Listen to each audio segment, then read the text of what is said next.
Tere ja vaataja! Mul on hea meel kohtuda üle pika suvise aja siin Nauding Energiast kanalil.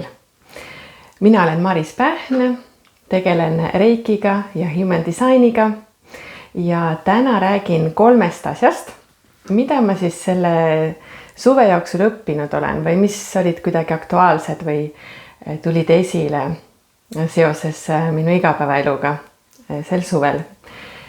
Et kuna mul on 2 väikest last, üks on 3-aastane, teine on 6-aastane, siis suvi on olnud nagu rutiinist väljas ju, eks ju, lastel on vaheaeg ja siis tuleb seda kuidagi sisustada. Ja meil on olnud päris palju reisimist, erinevate kohtade külastamist. Ja sellega seoses siis on mul mõned mõtteterad, mis on mind aidanud siis läbi selle suve. Et esiteks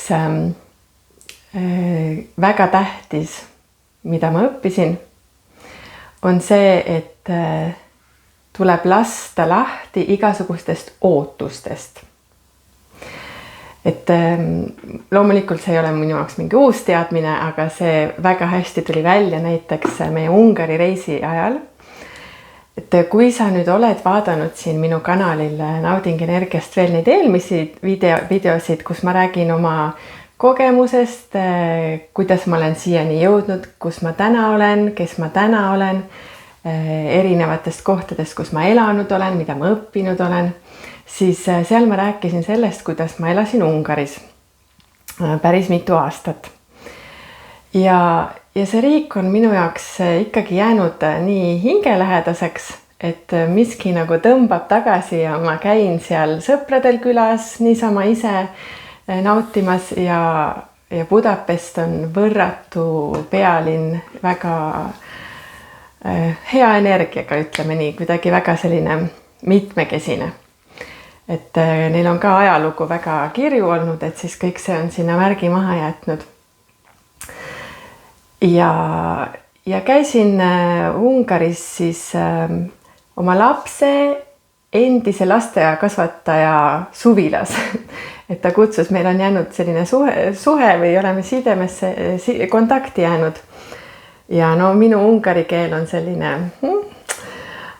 Saan hakkama, aga see ei ole nagu kõige lihtsam keel, et ta on ka soome-ugri keelkonda nagu ametlikult siis kuulub ja peaks siis nagu eesti keelega midagi sarnast olema, aga väga ei ole.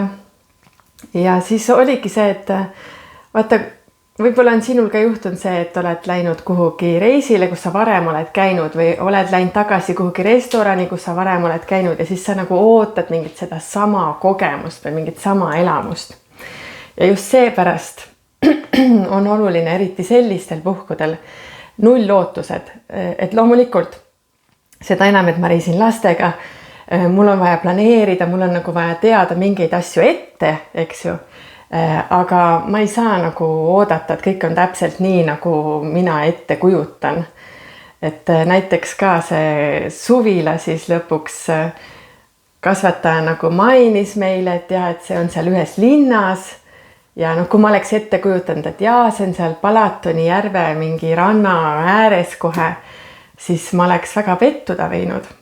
Sest tegelikult see suvila oli kuskil seal äärelinnas, ütleme, et lähimasse randa oli, sellisesse suuremasse randa oli tegelikult 1,5 kilomeetrit, mis ei ole palju, kui sa oled omaette ja mingi rattaga sõidad. Aga kui sa reisid lastega ja õues on 40 kraadi, siis see ei ole just kõige rohkem meelakkumine see asi ette võtta. Aga ilma ootusteta, kui sa oled seal hetkes, siis sa võtadki vastu seda olukorda nii, nagu see on ja sul on palju rohkem võimalik seda nautida. Et kokkuvõttes ikkagi see meie Ungari reis oli väga vägev ja Budapestis sattus meil ka üks selline hotellituba, kus oligi vaade täitsa nendele sildadele ja Donau jõele. Et seal samamoodi see oli nagu üleootuste. Et see on jälle hea näide, kuidas kui sul ei ole mingeid ootuseid, sa oled avatud kõigile, siis võib ka tulla ette olukordi, kus sul tuleb nagu üleootuste kogemusi, et alati ei pea olema pettumusi.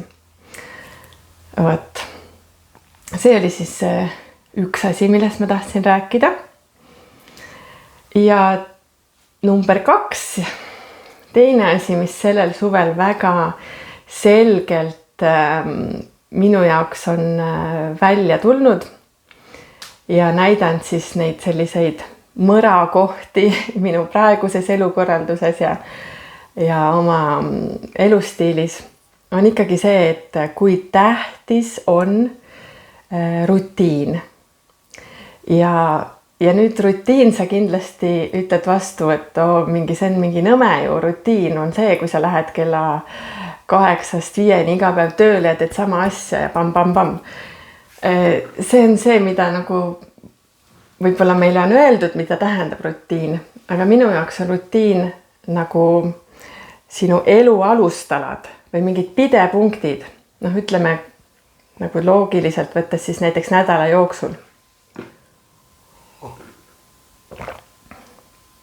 Et kui sul on olemas mingi vundament, millele toetuda, et sa teed nagu iga nädal mingid samu asju teatud päeval või mingid sellised asjad, mida sa ei ole nõus oma elust välja jätma, et su elukvaliteet püsiks sama hästi või paraneks, siis seda mina kutsun rutiiniks. Näiteks kui ma enne vaheaega, siis enne suve käisin iga teisipäev joogatrennis ja siis teadsin veel, et käin veel mingil päeval, neljapäeval näiteks tegin ka trenni, siis need asjad nagu hoidsid minu elu koos, sellepärast, et kui me liigume, siis on mõtted selgemad, kehal on parem olla, selge ei valuta, aga nii kui see rutiin või see vundament siis nagu hakkab mõranema või lagunema, siis hakkab kohe tunda andma. Ja no loomulikult minu jaoks on see kindlasti väga oluline kaljukitsena, et kaljukitse tähemärgis, seda tähemärki minu arust tõlgendatakse nagu sellises väga üldises plaanis tihti valesti. Et kaljukits on ambitsioonikas ja karjäärihimuline ja tahab saavutada palju. Aga see on nagu selline pealispind, eks ju, mida kõrvaltvaataja võib-olla tõlgendab siis läbi nende tegevuste või siis ka seal varjupoolel elav kaljukits järgib seda rada. Aga tegelikult kaljukitse olemus on nagu ehitada iga järgmise astme peale. Et see on see tõusmine ja ronimine ja siis nagu kasvamine. Et kes teeb seda karjääris, aga see võib olla nagu igas eluvaldkonnas. Ja minu jaoks on ka samamoodi tähtis, et see vundament, mis mul on all olemas, et läbi selle rutiini ma alati arenen ja õpin ja täiesti lihtne näide, eks ju, jõusaalis, et kui sa regulaarselt käid, siis sa nagu arened alati, eks ju, kui sa sellega tegeled. Et seda näitas suvi väga. Et kuidas sinul selle looga on? Et muidugi on inimesi, kes ütlevad, kellele üldse rutiin ei meeldi. Ja siinkohal ma ka ikkagi soovitaksin seda, et mingid asjad peavad olema paigas, aga see annabki sulle selle raamistiku, kus sa saad sees voolata ja muid asju spontaanselt teha. Et muidu kaob nagu igasugune kord ära. Sest et ärkad üles, mõtled, ma täna ei viitsi, mul pea valutab, ma pean pärast veel kuhugi koosolekule minema. Ei. Ja siit tuleb ka see järgmine punkt, millest ma tahtsin rääkida. 3. punkt, eks ju. Sellest, kuidas meie mõtted meid trikitavad. 3. punkt. Mõtete puhtuse olulisusest. Et minul kogemus siis oligi ka see, et kui suvi oli, polnud nagu sellist tavarutiini, mida nagu automaatselt jälgida. Vaata, see on selle automaatsuse loomine, mis tegelikult sind toetab ja mida sa teadlikult lood oma ellu. Et süüa välja need automaatsused ja need mõttemustrid ja need mõtted, mida sa teed mõtlemata, aga mis tegelikult kerivad sulle energiat maha ja ei anna sulle paremat enesetunnet. Ja mõtetega, kui seda enesetunne nagu läheb kehvemaks, trenni ei tee, siis tulevad igasugused mõtted pähe, eks ju. Ja sel suvel ma tunnen, et ma olen jõudnud mingi sellisesse kohta, kus ma palju paremini suudan oma mõtteid ja mõttekäiku jälgida, nagu kõrvalt vaadata. Ma tean, see on see teema, millest on nagu nii palju räägitud ja ma räägin veel, aga see on nii oluline, sest et kui sa hakkad omal nahal päriselt mõistma, mida tähendab, et mõte on energia ja kuidas mõtete muutmine võib sinu elukvaliteeti parandada, siis tule ütle aitäh. Ja, et alguses võib see olla lihtsalt mehaaniline, eks ju, et kui sa, juba märkamine on suur asi, oma mõtete märkamine.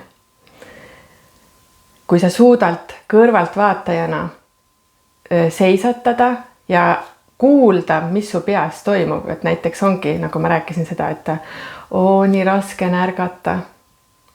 See mõte ütleb, et ma ei taha voodist välja tulla, ma ei viitsi minna sinna kuhugi. Siis väga raske on sellisest päevast läbi tulla, kui negatiivsed mõtted nagu hoiavad kinni. Et mina alguses täitsa mehaaniliselt lihtsalt pöörasin need mõtted ümber, et umbes, et täna mul tuleb suurepärane päev, ma ootan huviga uute kogemustega kohtumist, mul on hea meel, et mul on palju energiat ja ma saan üles tulla, et ma elus olen.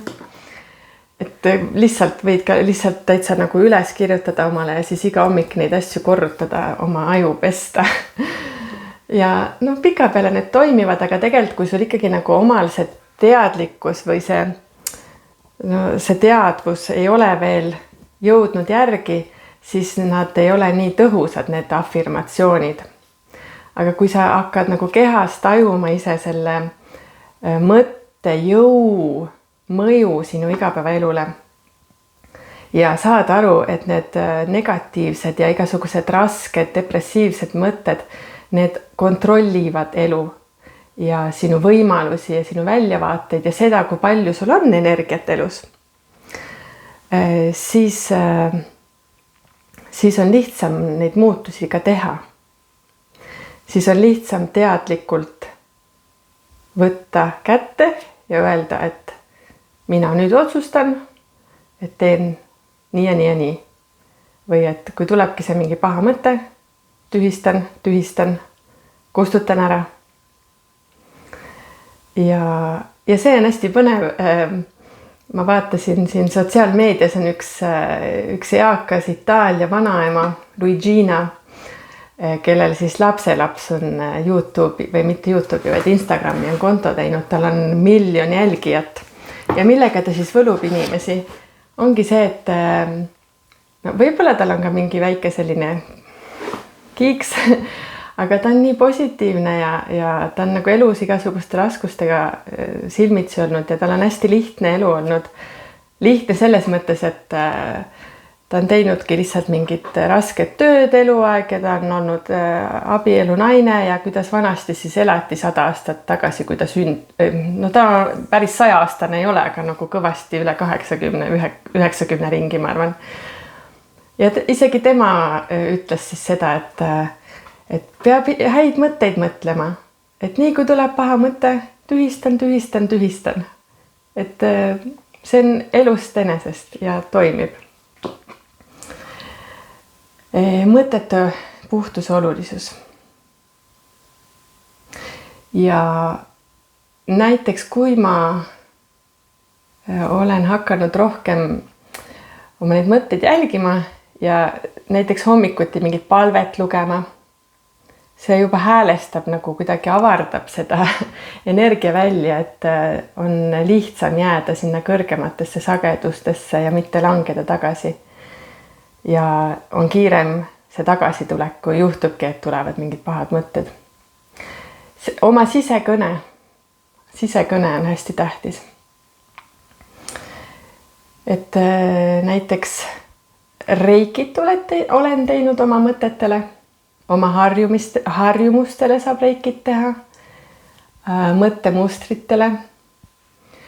Et kõige ägedam näide oma elust oli nüüd see, et ma tundsin, et see kohvi joomine ikka nagu tuleb ära lõpetada. Et mul on juba aastaid siis, kui ma rase olin, no siis räägitakse, eks ju, et naised võib-olla ei peaks jooma kohvi kui raseduse ajal. Et siis ma natukene nagu proovisin seda nagu, ütleme kohustuse pärast või et ettekirjutus on või umbes arstid räägivad või. Ja siis on olnud selliseid mõtteid, et et ei peaks, et keegi tark ütleb, et ei pea.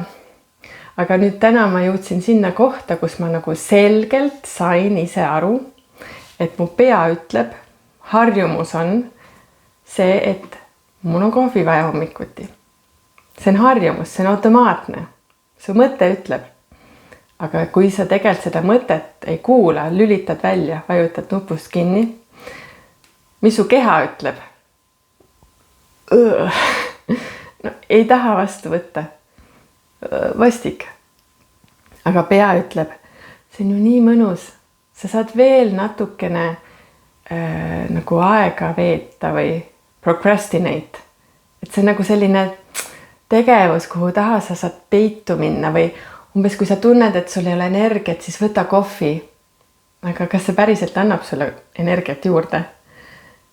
Ei anna tegelikult. Ja miks ma seda kohvi joomist ära tahtsin jätta, sest ma tundsin, kuidas see maskeerib seda minu kehateadvust. Kuidas ma ei suutnud tajuda oma seda päris keha sõnumeid või reaktsioone, sest et kohvi paneb sinna mingi, ma ei tea, mis adrenaliini laksu otsa ja siis sa nagu ei saagi aru tegelikult, mis päriselt vaja on ja mis päriselt toimub. Et mis ma siis tegin? See oli nii selge. Ma võtsin selle kohvi joomise harjumuse, panin selle reiki mulli sisse, nagu mõtteliselt tegin omale mulli. Ja nii kaua, kui sa üritad igasugustest harjumustest ja mõtetest ja suhetest läbi vastupanu või kuidagi nagu kohusetundest või tahtejõuga lahti saada. Nii kaua need tegelikult ei lähe ära. Aga kui sa jõuad sinna kohta, et sa suudad selle harjumuse nagu valguse kätte tuua või armastust talle anda. Et mina siis andsin sellele oma kohvi joomise harjumusele reiki energiat. Nii kaua, kui ma tundsin, et on vaja.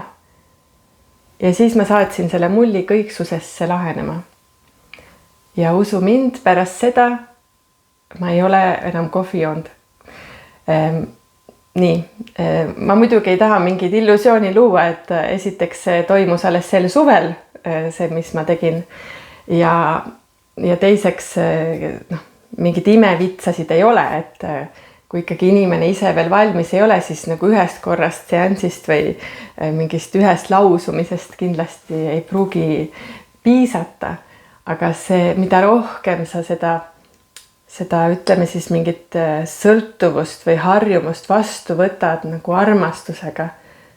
Et kui sa ise näed ära, et see lihtsalt sinu mõte või mingi selline automaatne asi, mis tegelikult ei ole vajalik sinu elus, siis mida rohkem sa suudad seda vastu võtta, armastust anda ja siis lahti lasta ja siis otsustada, sest sina sead oma piirid, mis sa elus vastu võtad, millega sa tegeled, mida sa oma suust sisse lased.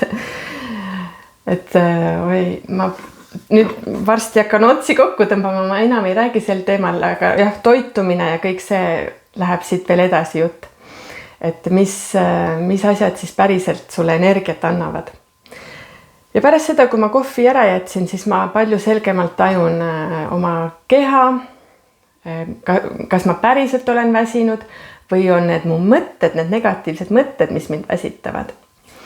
Või on hoopis mingid muud asjad. Vot. Selline suve kokkuvõte. Mul on hea meel jälle tagasi olla ja loodan, et näeme jälle tihemini siin kanalil.